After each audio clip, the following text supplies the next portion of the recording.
dalam sebuah kitab buku yang laris terjual di Malaysia ketika saya di Malaysia 2001 sampai 2007. Di Malaysia saya ketemukan buku ini, Misteri Salat Subuh, yang ditulis oleh Dr. Roghib Asirjani, seorang ulama dari Mesir.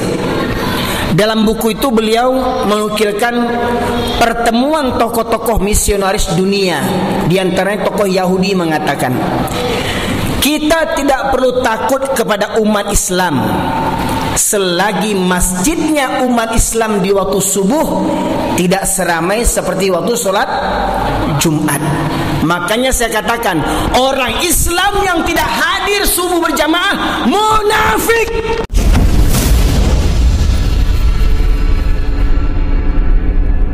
Mungkin berbagai macam komentar yang ambo baca di YouTube maupun di Facebook, ada yang mengecek ambo ndak lai bau tak ndak bakal nak dipakai dek kare bantu tu kaji.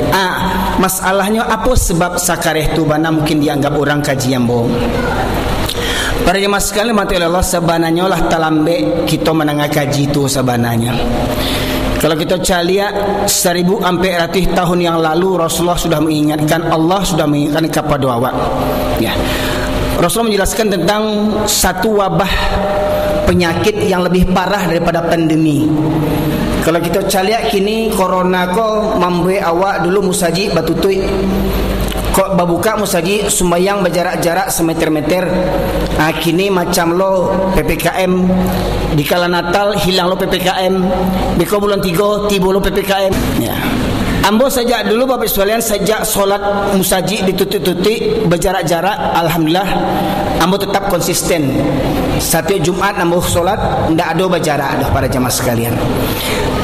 Masyaallah muslimin rahmatullahi Allah, dalam sebuah hadis Thauban Rasulullah menjelaskan, akan datang nanti masanya umat ini diperebutkan seperti mana orang lapar memperebutkan makanan. Jadi kita umat Islam ko ibarat hidangan Bapak Ibu sekalian. Sebuah hidangan diletakkan di tengah-tengah orang yang lapar. Maka apa yang terjadi kalau hidangan itu ada satu piring makanan, kemudian sekelilingnya orang lapar? Pertanyaannya, apakah makanan itu dibagi dengan sama rata, dibagi dengan tenang dan sabar? Tidak, mereka akan berebutan. Mereka akan berebutan. Kalau mereka sudah berebutan, contoh satu potong roti diperebutkan orang banyak, maka roti itu akan pecah belah, dia akan bercerai-berai roti itu. Bahkan mungkin cuma potong-potong kecil aja yang mereka bisa makan. Nah, ketika itu bertanya para sahabat, ada di antara sahabat yang bertanya, wa min kilatina nun yauma idzin, apakah ketika itu umat Islam sedikit? Apa kata Rasulullah? Bahkan ketika itu kalian mayoritas, tapi mayoritasnya kalian seperti buih. Buih nampaknya banyak. Kalau kita kocok-kocok rinso, habis kalian kita kocok tanah airnya, kemudian membusanya gede, itu buih. Tapi buih itu tak punya kekuatan. Begitulah nasib kita umat Islam di Indonesia hari ini. Kononnya kita mayoritas umat Islam terbesar di dunia, tapi mental kita mental buih, mental mayoritas Islam di Indonesia mental tempe. Masyaallah muslimin. Pesantren beribu-ribu pesantren, kiai beribu-ribu, berjuta bahkan kiai, masjid berserak di mana-mana, hafiz Quran, rumah tahfiz, tapi Al-Quran di Indonesia ini dihinakan. Bahkan Allah terakhir dihinakan. Yang menghina bukan orang kafir, orang Islam. Mana Tuhanmu? Mana Allahmu? Sampai sebegitunya kita di Indonesia, tidak ada maruah kita lagi. Begitu hinanya kita di Indonesia ini, masyaallah muslimin yang dirahmati oleh Allah. Ketika Islam dihinakan, mereka para setan itu diam. Tetapi ketika para ulama mengajarkan kebenaran, setan-setan itu pada bangkit semuanya, masyaallah muslimin. Dan ingat, resiko kita harus siap ditangkap, dipenjara, diusir, dibunuh sekalipun. Itu konsekuensi daripada iman yang harus kita pegang sampai mati, masyaallah muslimin. Pada ketika itu Rasul menjelaskan, ya, kalian seperti buih. Kemudian Allah cabut rasa takut musuh-musuh kalian. Jadi bukan karena musuh itu hebat, Intinya musuh orang-orang kafir itu, sangat takut kepada orang Islam. Bahkan mereka lebih takut kepada orang Islam dibandingkan takutnya kepada Allah Subhanahu wa taala. Begitunya orang kafir. Lebih takut orang itu kepada Allah daripada kepada Allah. Kemudian masyarakat muslimin, dari hadis ini, di mana Rasulullah katakan dicabut rasa takut musuh-musuh kalian. Dalam sebuah kitab buku yang laris terjual di Malaysia, ketika saya di Malaysia 2001 sampai 2007. Di Malaysia saya ketemukan buku ini, Misteri Salat Subuh, yang ditulis oleh Dr. Roghib Asirjani, seorang ulama dari Mesir. Dalam buku itu beliau menukilkan pertemuan tokoh-tokoh misionaris dunia. Di antaranya tokoh Yahudi mengatakan, kita tidak perlu takut kepada umat Islam selagi masjidnya umat Islam di waktu subuh tidak seramai seperti waktu sholat Jumat. Makanya saya katakan, orang Islam yang tidak hadir subuh berjamaah munafik. Mereka inilah calon-calon penghancur agama Islam. Orang Islam berkedok seperti kita, tapi mereka menikam kita dari belakang. Ini tidak main-main, Bapak Ibu sekalian rahmati Allah. Seperti mana saya sampaikan dalam khutbah Jumat saya lahir besar di Medan, Bapak Ibu sekalian. Setelah gempa 2009, saya baru tinggal di kampung orang tua saya di Pariaman. Di tahun 2009, sebelum gempa itu, saya diundang khutbah hari raya di kampung halaman orang tua saya di Pariaman. Saya ketika itu masih tinggal di Medan. Saya nukilkan firman Allah surat Al-A'raf 96. A'udzubillahi minasyaitonirrajim. Walau anna ahlal qura amanu wattaqau lafatahna 'alaihim barakatim minas samai wal ard walakin kadzdzabu fa akhadnahum bima kanu yaksibun. Kalau sekiranya penduduk negeri ini, negeri kita sekarang, kita duduk sekarang di negeri apa nih, Pak? Salayo. Itu kecamatan. Kecamatan Salayo, Kabupaten atau Kota Solok, Provinsi Sumatera Barat, Kepulauan Sumatera, Republik Indonesia, negeri kita. Kalau penduduk negeri NKRI ini tidak beriman dan bertakwa kepada Allah, pasti mati NKRI ini. Dan ambo kecekkan, ambo bangga selaku anak yang berdarah Minangkabau walau lahir di rantau di Medan. Karena cuman orang Minang yang punya falsafah adaik basani jo sarak basani jo kitabullah, sarak mangatu adaik memakai. Tapi malangnya itu cuman semboyan di lisan saja saat ini. Seperti mana saya katakan, kalau memang orang Minang baradai sarak mangatu, wajibnya sholat berjamaah bagi laki-laki di masjid. Pertanyaannya, subuh masjid kita ini penuh enggak? Berapa soft yang berisi? Mana pemudanya? Berapa banyak pemuda yang ke masjid? Itu saja ukurnya dulu. Tidak usah tinggi-tinggi kita mau berjihad. Terus terang, kalau memang ada komando jihad, saya yakin bangkit semua anak muda ini, kita semuanya. Tetapi sebelum itu datang, kita persiapkan barisan kita. Kita rapatkan barisan kita, siap untuk taat patuh tunduk kepada imam. Di mana itu kita terapkan? Dalam solat berjamaah. Dan ukurannya sholat subuh. Rasulullah menegaskan dua sholat yang berat bagi orang munafik adalah sholat isya dan subuh berjamaah. Ketika Rasulullah selesai mengimami sholat subuh, beliau menghadap kepada makmum. Beliau lihat kiri, beliau lihat kanan, bertanya, mana si fulan? Dijawab oleh para sahabat, si fulan tidak ada ya Rasulullah. Tanya lagi, mana si fulan satu lagi? Si fulan satu lagi tidak ada ya Rasulullah. Apa kata Rasulullah? Ketahuilah, dua solat yang berat bagi orang munafik adalah solat subuh dan solat isya berjamaah. Pertanyaannya, setiap isya dan subuh di mana kita solat? Setiap isya dan subuh di mana kita solat? Dan ingat, ini konsekuensinya bukan hanya si isya dan subuh saja. Kalau isya dan subuh sudah bisa kita jaga, insya Allah solat yang lain pun kita akan bisa jaga. Kenapa diantaranya Rasulullah menyebutkan orang munafik? Mungkin diantara kita ada yang membaca doa iftitah Allahumma ba'id, ada yang membaca Allah barkabiro, ada yang membaca wajahtu. Dalam doa iftitah wajahtu ada lafaz inna solati wa nusuki wa mahyaya wa mamati lillahi rabbil alamin. Artinya sama-sama kita Pak. Artinya sesungguhnya solatku, ibadahku, hidup dan matiku hanya untuk yakin. Solat subuh aja langang musaji awak. Mana orang Minangkabau dan Baradai itu? Nenek mama alim ulama cari pandai. Manyo bara banyak nenek mama nak duduk kini kok. Kok barale di mana barale tibo nenek mama tu. Kok pengajian lain nenek mama tibo. Otak gadang. Kok di mana di Sanjuang Bana nenek mama kok. Nenek mama yang kami hormati, nenek mama alim ulama cadia pandai. Satyo ada wiri di mana nenek mama tu dan santiang-santiang mauta tu. Tu ndak mau ngecek tu dah. Dan itu memang faktanya.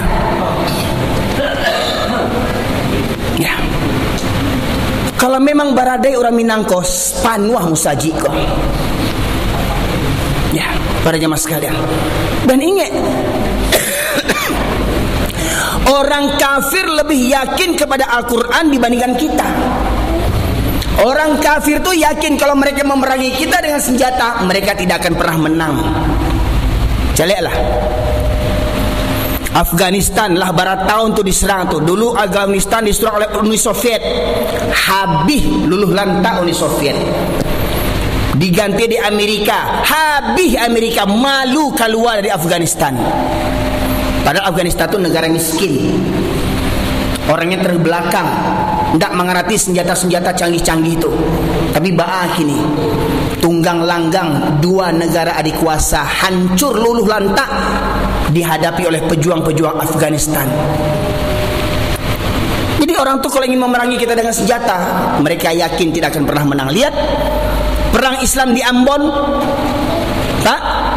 Perang Ambon akhir tahun 99 sampai tahun 2000, obet orang-orang kafir menyerang orang Islam di awal Syawal, ratusan orang Islam meninggal dunia. Tapi setelah umat Islam bangkit, hancur itu orang kafir, minta perdamaian. Cuman malangnya di negeri mayoritas Islam ini, orang Islam membela saudara Islamnya dituduh teroris di negeri ini. Masyaallah muslimin rahmati Allah. Jadi apa cara orang kafir untuk memerangi kita? Peperangan yang simple, yang tidak banyak makan biaya, yang tidak memakan banyak korban nyawa adalah perang Ghazwul Fikr. Utak awak kau ni peranginya, cara bapiki awak tu diperanginya. Lihat, nampak di TV orang-orang korban peperangan Ghazwul Fikr kok. Sana awak orang Minangkabau, alhamdulillah lah dicampakkan dari Minangkabau. Lejale orangnya tu.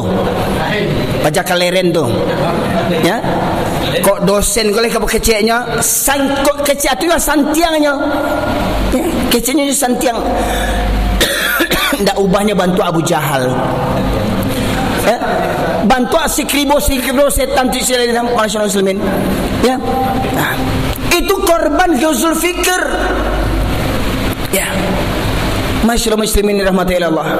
Maka cara orang kafir perang salib di era ini, cara perangnya bagaimana? Mantan Perdana Menteri Inggris di tahun 1800-an lah lagi Pak? 1800-an William Ewart Gladstone mengatakan, kita tidak akan pernah menguasai negeri-negeri Islam selagi pemuda-pemuda Islam masih tertancap Quran dalam hatinya.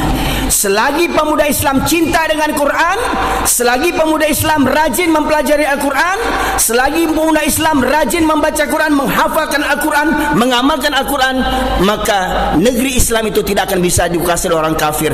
Itu pengakuan orang-orang kafir yang diwakili Perdana Menteri Inggris di tahun 1800-an, William Ewart Gladstone.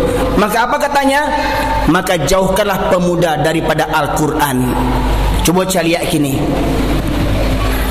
Bak khutbah hamba di khutbah yang kepatang tu pula. Anak muda-muda wak kini Pak, dari malam sampai malaki subuh tahan matonyo nyalang main game tu. Betul nak? Ndak anak orang, ndak anak awak, ndak kemenakan orang, kemenakan awak di kampung Caliak lah. Berkumpul anak-anak muda sibuk je handphone. Mau tak ndak mengecek, ndak seorang masing-masing sibuk di handphonenya sadanya. Masya-Allah muslimin. Dimbo di abaknya bah, "Yung, ayo situ ya. Ambil situ." Ndak tak Caliak muka orang gaiknya ketika diimbau gini. Maka program mereka yang pertama, jauhkan pemuda daripada Al-Quran. Pertanyaannya, 1800 tahun yang lalu siapa pemudanya? Kakeknya kakek kita. Betul tak? Kakek awak, ya, kalau orang Gai Ambo lahir tu tahun 1935 istri so ayah Ambo lahirnya. Ya, tentu orang Gai-nya sebelum itu lah, ya. Kakeknya sebelum itu lah 1800-an. Jadi maknanya apa? Kakek-kakek buyut kita itu pun sudah menjadi korban pemurtadan oleh orang-orang kafir sejak tahun 1800 tahun yang lalu.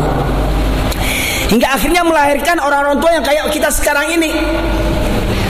Mohon maaf Bapak sekalian, di mana-mana saya sampaikan juga, ya, mungkin kalau yang sering mendengar khutbah saya di Bukit Tinggi, di Bayakumbuh, di Pariaman, tak heran mereka ini selalu saya sampaikan. Tapi mungkin karena yang kemarin viral di YouTube itu memang jarang orang mendengarnya, ya. Saya tanya, yakin tak kita solat hukumnya wajib, yakin tak? Kalau sakit boleh tak tinggal solat? Ya? Tak talok tagak bagi solat awak? Tak talok duduk? Tak talok lalok mangkit tangan? Tetap isyarat mata sekalipun tetap wajib solat, yakin? Sepakat?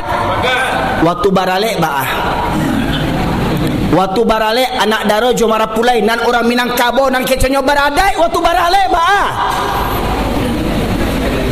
Jujur, berapa persen anak kemenakan awak yang solat waktu baralek? Jujur. Sadang baralek berkumandang azan, Allahu Akbar, Allahu Akbar. Mana besar panggilan Allah dipanggil daripada panggilan orang baralek? Mana besar amplop yang dikasih wali kota, bupati, gubernur, presiden sekalipun datang ke undangan kita dibandingkan panggilan Allah Subhanahu wa taala? Mana lebih besar? Begitu santainya orang Minangkabau meninggalkan sembahyang waktu baralek. Sia mamaknya tuh, sia datuaknya tuh, sia alim ulamanya tuh, ndak diajar nak kenakan wajib solat walau baralek. Dek pakaian adai tinggal solat. Para lulu adai pada agama leh. Lah terbalik-balik utak orang Minangkabau kau Pak Muslimin. Mohon maaf. Kok dulu ya mungkin masuk kungku awak dulu ya mungkin elok Islam di Minangkabau kok. Tapi bergesernya waktu, akulah bantuannya kini. Mohon maaf, nan punya alek ko ayahnya haji, ibunya hajah. Anaknya baralek pakai organ. Nah, ala organnya hamil 3 bulan. Nah, yang punya alek pak haji gua. Dek mati kerancaan anak daro tinggal sembayang. Pihak nak sembayang, pihak bak sembayang gencu ko baa, calak ko baa, suntiang ko baa. Baru lolo suntiang pada sembayang leh. Pak ibu sekalian jujur lah barakali ibu baralek mungkin sekali nak barakali. Kalau pak mungkin ya lah barakali pak. Ya. Lah barakali kita mempalai anak-anak awak. Dari setiap yang baralek anak awak tu, lai solatnya waktu baralek tu. Mohon maaf para jemaah sekalian, ambo orang Pariaman, bini ambo orang Pariaman jo. Walau lahir kami di Medan. Ketika ambo baralek, bini ambo dak ada bersuntiang-suntiang dah. Dak ada bagi jukin cuba calak-calak bini ambo tu. Bajilbab ciek jo badak sekedarnya saja. Tak duduk kami bersandiang di pelaminan. Bapisah tamu laki-laki jo padusi pakai hijab. Tadanga azan zuhur masuk waktu zuhur, masuk waktu asar. Ambo selaku marpulai jo sado tamu laki-laki ambo solat berjamaah ke masjid Pak. Waktu baralik solat berjamaah ke masjid. Alexia di kampung awak kau ketika zuhur berkumandang, yang tiba di alik tu berjamaah ke masjid. Ada Pak? Ada Pak? Jangan ngaku baradai boleh. Survei membuktikan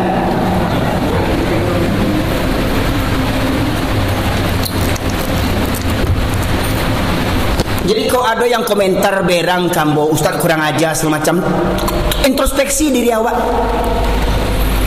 Layak awak meninggal solat dek baralik tinggal solat awak. Perjemaah sekalian, lay berakhlak awak tu. Awak lah Islam 7 keturunan. Islam lah 7 keturunan. Sampai kini ada je orang Minang yang solat seminggu sekali. Ada tak? Kalau disurvei, Masya Allah. Itu makanya bersampaian Pak. Ambo lahir gadang di Medan Pak. Di Medan tu banyak orang Batak Kristen, orang Batak Toba, Suhu Tapea, orang Batak Karo, Siginting Tarigan, orang Batak Dairi, orang Simalungun. Saja ambo ketek sampai Bajanggui kau Pak, ndak pernah bocalek di Medan orang bagonceng Juan Jiang. Ndak pernah bocalek orang Batak Kristen bagonceng Juan Jiang. Di Minangkabau kau siapa yang bagonceng Juan Jiang tu Pak?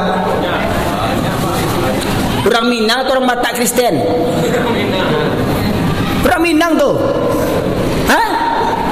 Orang Minang yang mengonceng Juan Jiang tu. Mengaku baradai lo tu ndak tahu diuntuang. Kau kaji bentuk kau coba Pak Ambon mangko nyambung kaji bentuk kau bak kecil orang adai kan begitu. Adai kau masih sampiang. Agama betilanjang ya Pak. Ya. Para jemaah sekalian mati Allah. Iko renungan bagi awak bersama Pak. Ketika ambo membawa guru ambo, Ustaz ambo dari Solo, kami buat tablik akbar lalu di Talawi Pak. Macet jalan. Kiranya setelah awak daki ayam menyebabkan macet tu, kiranya orang rayu baburu kiranya. Pulang baburu dari bukit, macet jalan. Sampai seorang yang merik dan seorang diri di Anjiang. Bukannya merik inyo diri di Anjiang. Nah, sauto Juanjiang, sonda Juanjiang sampai ustaz orang Jawa ku tak kajunya. Erwin, ini yang mulu-mulu anjing ini orang apa ini?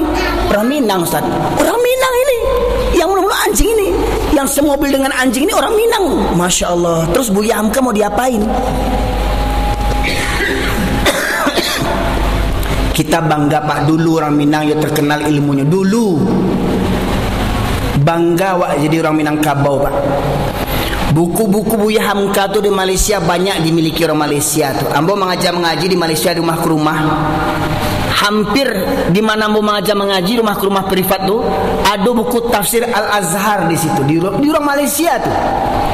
Bayangkan Pak. Tapi kini ba orang Minang kini. Pertanyaannya mohon maaf, kalau hari ini pemuda jauh dari masjid, mohon maaf pemuda jauh dari masjid, apakah itu tiba-tiba seperti begitu? Tidak. Pertanyaannya, siapa orang tuanya?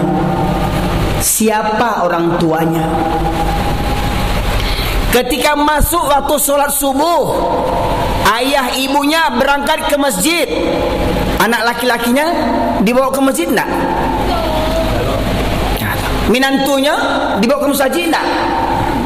Kemenakan cucunya dibawa ke musajid tak? Bu, Pak, perumpamaan. Terbakar rumah kita di jam 2 malam. Jam 2 malam terbakar rumah awak. Rumah bajenjang batingkek 2.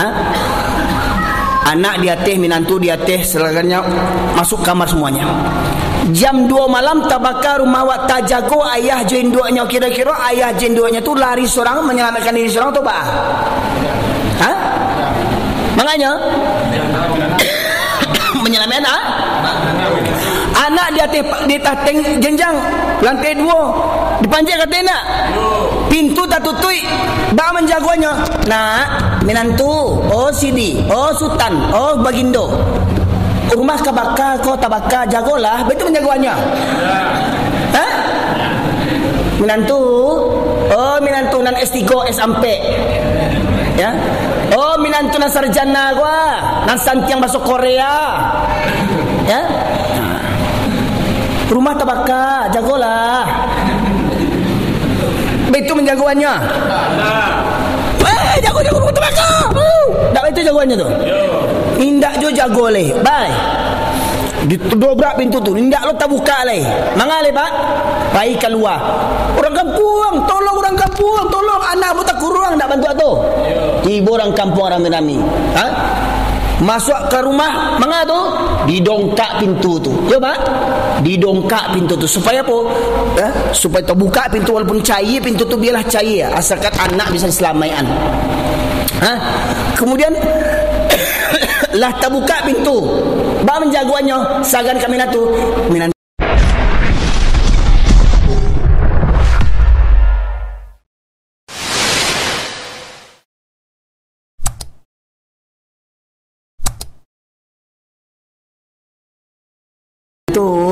Oh, minantu. Rumah terbakar. Ha? Kau berterati jo minantu, berterati mana kau? Minantu, orang beradai mah, orang beradai. Oh, minantu. Rumah terbakar. Ya, berterati kau. Santiang mana berterati jo minantu kau? Ha? Ba menjagoannya? Diegang nak? Ditarik nak? Tak jejak-jejak nak anak minantu tu? Iya, demi apa? Demi selamat terbakar. Jo api dunia bantu tu cameh awak. Jo api neraka? Leh bantu tu menjagoan anak. Leh bantu tu menjagoan minantu. Jangan mota jadi orang beradai leh. Ko iyo apa ibu beradai? Apa ibu pai ke musaji? Pasti anak minantu tibo lo ke musaji. Kalau ndak jangan mengaku beradai leh. Minta ampun ambo kepada Allah, minta maaf kepada dosa anak sekalian, bukan ambo dek sombong, dek riak, dek ujub ndak. Ambo baru 6 diagi amanah Allah anak kepada ambo dari bini pertama ambo. Kau bini ambo cari aku. 6 anak ambo dari bini pertama. Ya. Ampe laki-laki 2 padusi. Sajak kali 1 SD lah mewajibkan sado anak-anak ambo wajib solat berjamaah 5 waktu mulai dari subuh. Ba menjagoannya umpama anak ambo. Sama bangun. Ya. Ambi ngantuk abi ambo digendong. Bawa kamar mandi, bertagaan dulu. Ambo wuduk nyu tagaan dulu. Wuduk ambi ngantuk abi ambo ambi air. Mukanya basuhnya enggak perlu wuduk mana. Alah berangkat ke surau. Ya, berangkat ke surau minta lu gendong abi, gendong. Ha? Anak ambo ya, nan kampe jo kelima tu setahun bedanya bantu ipin-upin ngece orang. Gendong kiri kanan. Sampai ke surau, dia taan tapi tu Sajak masuk surau sampai assalamualaikum orang tak jago-jagonya lalu dijuang tu nya. Pindah lalu ya awak panik mengendongnya. Itu minggu-minggu pertama pak, minggu-minggu pertama. Selanjutnya subhanallah, tak perlu dioyak-oyak leh. Aiman, Syamil, Lutfi, Sarah, Aisyah duduk. Itu mau tungguan, bukan nak jago nak awak pahit nak. Awak banyak nak jago nak duduk. Lalu lagi nak. Tak bantu tu anak awak. Sebab awak betul lo perangai awak dulu. Ya, ambo tungguan. Ayo duduk. Lapai bau dua bertungguan jalan sama-sama. Sajak kelas 1 SD pak. Tak sampai hati ambo meninggal anak ambo ketika ambo kamu saji, tak sampai hati ambo. Beko dituntut di Allah Subhanahu wa taala. Baawa maja anak wang. Anak tu amanah. Takut ambo pak diminta Allah pertanggungjawaban. Lai wang aja, lai kau wang aja anak tu. Akhirnya awak ngecek, susah bana ustaz menjagoannya. Yalah SMA baru jagoan. Dulu tu ketek ibu awak. Nyo ketek lai beko mengantuk nyo ibu awak. Ya? Suaminya le mengerti di jagoan anaknya. Ayo nak bangun. Kecek induknya, janganlah dan ibu awak anak awak ketek lai. Beko lah kadang mengerti seorang aja. Lah kadang anak awak nak tiba-tiba ke seraunya. Bapa lapeh jo anak awak. Dituntut Allah di akhirat beko. Bagi handphone, barang harga handphone tu berjuta-juta untuk menjerumuskan anak cucu awak. Berjuta-juta bagian handphone untuk menjerumuskan anak cucu awak. Beko dituntut awak di akhirat beko tu. Supaya nak menangis, supaya nak bulah anak cucu awak agi handphone, supaya hanianyo agi handphone. Bana lebih cadiak lo anak awak cucu awak daripada awak berhandphone lagi. Betul anak tu? Berjuta-juta harga handphone menjerumuskan anak awak ke neraka. Orang tuanya santai je. Atau dek menaruh supitinya banyak. Ya. Allah kan tanya kau piti tu ba'a mendapatkannya kamal kau melanjuannya tu. Nah, jadi masyarakat muslimin rahmati Allah. Dua program orang kafir tadi untuk menjauhkan kita, menghancurkan kita. Yang pertama, jauhkan pemuda daripada Al-Quran. Yang kedua, jauhkan pemuda dari masjid. Inilah senjata seorang kafir untuk menghancurkan umat Islam. Ingat, yang kini jadi pemuda, besok-besok kalau panjang umur kan jadi orang gaib nak, jadi ayah nak. Kalau saja pemuda tidak ada tujuan hidup, tidak jalan tujuan hidup, sampailah babini, sampailah beranak, tidak jalan juga tujuan hidupnya. Kalau sekedar kahwin punya anak je, kalau sudah kahwin punya dapat tamat kawan lalok je, mohon maaf, kambiang kahwin juga. Betul apa? Kambiang santiang punya anak le, 2-3 aku anaknya. Aku anak lah siap operasi lo tu. Ya. Kalau cuma sekedar itu je kahwin, kambiang santiang lo kahwin. Oh, karajo, alun subuh lah jago, pai karajo, pai ke kantua, takut talambe. Kalau sekedar karajo pak baru di kampung ambo karajo juga.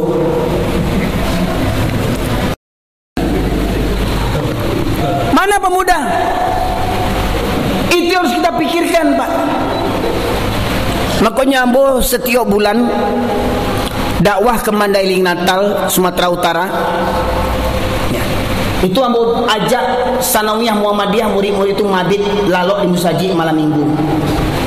Ya, tahsin tajwid, solat tahajud jam 3 atau jam 4 pagi, berikut subuh berjamaah sebulan sekali. Nah, kau dapat musaji obat itu Pak, remaja-remaja tu Pak bawa lalok ke musaji setiap malam minggu. Selain mengaji, hari tonton film-film Islami. Apa film Islami contohnya? Ertugrul, misalkan. Pernah dengar film Ertugrul? Asal muasal berdirinya Khilafah Turki Utsmani, film Ertugrul, Osman dan segala macamnya. Dibimbing anak remaja ini Pak, bawa lalok musaji. Tidak ada istilahnya babate antara ustaz dengan jamaah tu rasa satu, rasa bakawan orang tu je ustaznya tu. Kau tidak ustaz jago jarak je wibawa muka runtuh, wibawa muka kebanyakan wibawa ceramah dan ambus ustaz masa sama-sama lalu coba-coba jatuh siap level kamu dah itu dah ya. Atau masyarakat muslimin. Jadi masyarakat muslimin rahmati Allah, rangkul pemuda. Ya. Ambo sabutkan sebuah daerah di Bukit Tinggi, tak perlu ambo sabutkan namanya. Pemuda-pemuda yang sudah kecanduan narkoba, kecanduan game, ambo ajak lalok di musaji Pak. Ya, seminggu sekali, bukan sebulan sekali, seminggu sekali.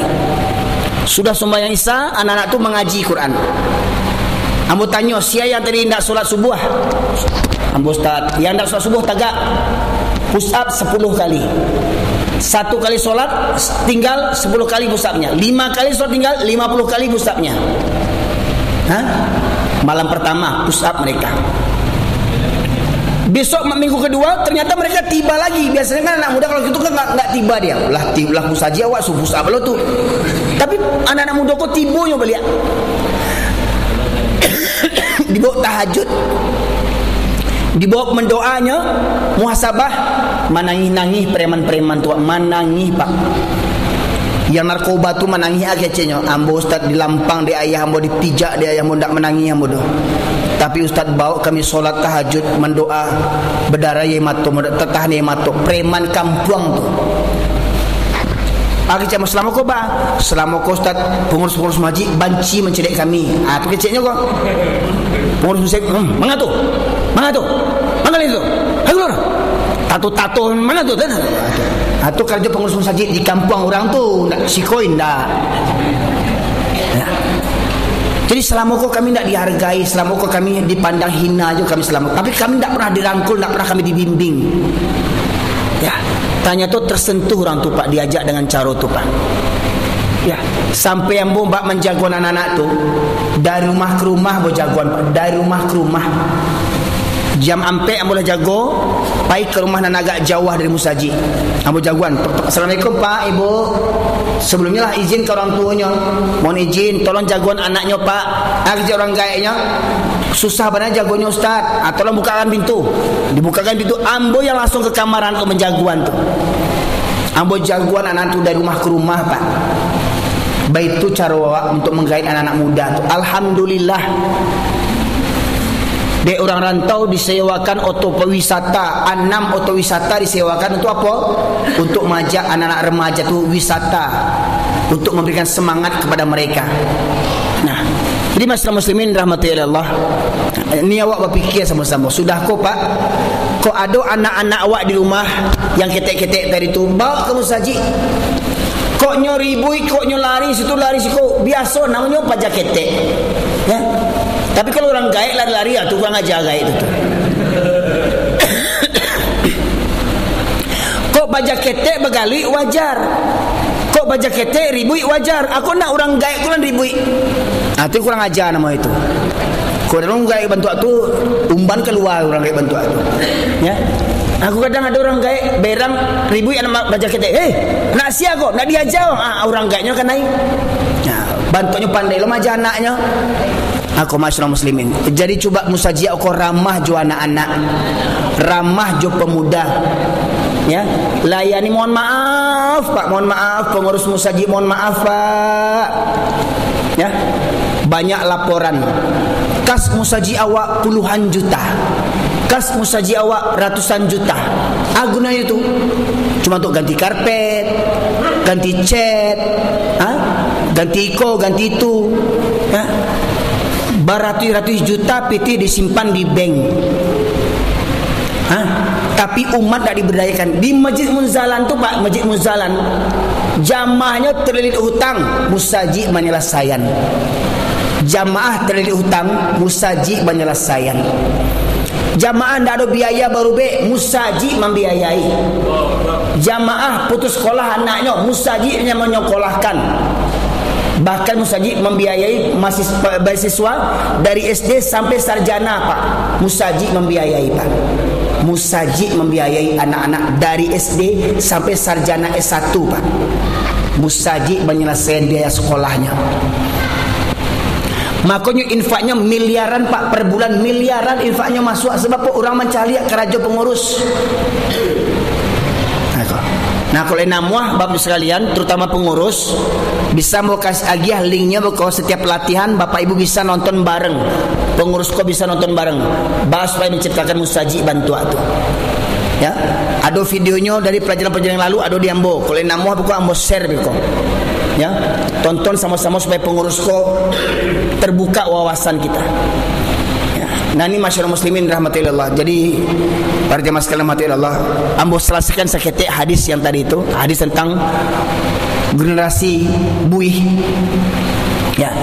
Rasul katakan kemudian dicabut rasa takut musuh-musuh terhadap kalian. Di antaranya dengan apa? Dengan sedikitnya jamaah subuh membuat orang kafir tidak takut dengan kita. Jadi perbanyak jamaah subuh. Sediakan sarapan gratis. Bapak sekalian pernah ke Masjid Joko Karian? Ambolah 2 kali ke Masjid Joko Karian. Masjid Joko Karian setiap subuh jamaah seperti solat Jumat Pak raminya. Setiap subuh ada sarapan gratis. Ya, musafir-musafir boleh lalok di masjid 24 jam. Bahkan disediakan hotel sekelas bintang 4 gratis untuk musafir. Ya. Nah, masyarakat muslimin rahmatillah. Ya. Maka ramaikan masjid kita di waktu subuh. Ya. Kemudian hidupkan kegiatan-kegiatan apa? Kegiatan tarbiyah untuk para pemuda. Jadi para pemuda di desa yang saya ceritakan tadi itu saya bagikan karate. Ada lembar muhasabah. Apa lembar muhasabah itu? Solat subuh, zuhur, asar, maghrib, isya. Bagaimana? Berjamaah tidak, solat tidak, puasa Senin Kamis dikerjakan tidak, baca Quran berapa ayat, berapa juz, ya, zikir-zikir dibaca tidak, infak sedekah. Itu untuk pemuda dikasih. Setiap minggu dikoreksi. Ya. Nah, jadi Rasulullah katakan tadi, jadi orang kafir itu bisa menguasai kita bukan karena mereka hebat. Orang kafir menguasai kita karena apa? Karena kita bermaksiat kepada Allah Subhanahu wa taala hingga Allah cabut rasa kehormatan kita, dicabut. Jujur atau tidak, Pak? Jujur, sekarang kita merasakan Islam di negeri kita ini diacak-acak, merasa enggak? Terasa tidak? Terasa. Coba bayangkan. Masyaallah muslimin rahmati Allah. Kemudian apa kata Rasulullah lagi? Kemudian Allah hunjamkan kepada kalian penyakit al-wahn, cinta dunia dan takut mati. Pertanyaannya, yang menghalangi seorang laki-laki untuk salat berjamaah apa? 8 perkara. 8 perkara yang diantaranya menyebabkan seseorang tidak menghadiri salat subuh, salat berjamaah. Surat At-Taubah ayat 24, Rasulullah menegaskan, "Qul in kana aba'ukum wa abna'ukum wa ikhwanukum wa azwajukum wa ashiratukum wa amwalun iktaraftumuha wa tijaratan takhshawna kasadaha wa masakin tardawnaha." Ada 8. Katakanlah jika bapak-bapakmu atau orang tuamu, anak-anakmu, saudara kakak beradikmu, istri ataupun suamimu, sanak familimu, harta kekayaanmu, perniagaan pekerjaanmu, rumah tempat tinggalmu. 8 perkara. Ahabba ilaikum minallah wa rasulih wa jihadin fi sabilih. Lebih engkau cintai daripada Allah, Rasul dan berjihad di jalannya, maka tunggulah Allah mendatangkan keputusannya, tunggulah Allah mendatangkan azabnya, dan Allah tidak memberi petunjuk kepada orang-orang yang fasik. Pertanyaannya, apa yang menghalangi kita untuk tidak mendatangi salat berjamaah? Pasti diantaranya 8 diantaranya. Betul tak? Sibuk di Karajo takwid talambek, Karajo takwid kerana gajinya dipotong. Ka Allah nak takwid talambek, santai je awak. Di masa Rasulullah orang berlomba-lomba mengajar sop pertama gua. Di kampung awak lah selesai orang bisa jual sop pertama lagi. Coba bayangkan. Barakah sandang itu.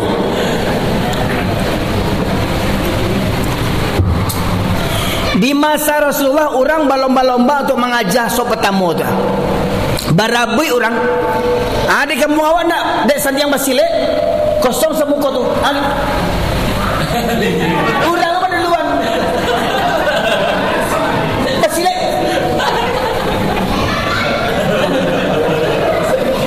Tapi kalau cuba dibuat pengumuman yang solat soft pertama dapat peti 1 juta.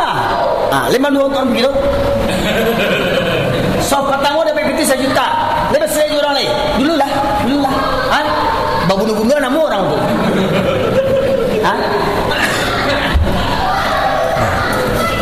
Atau diumumkan muka sudah kau diumumkan musajid kau.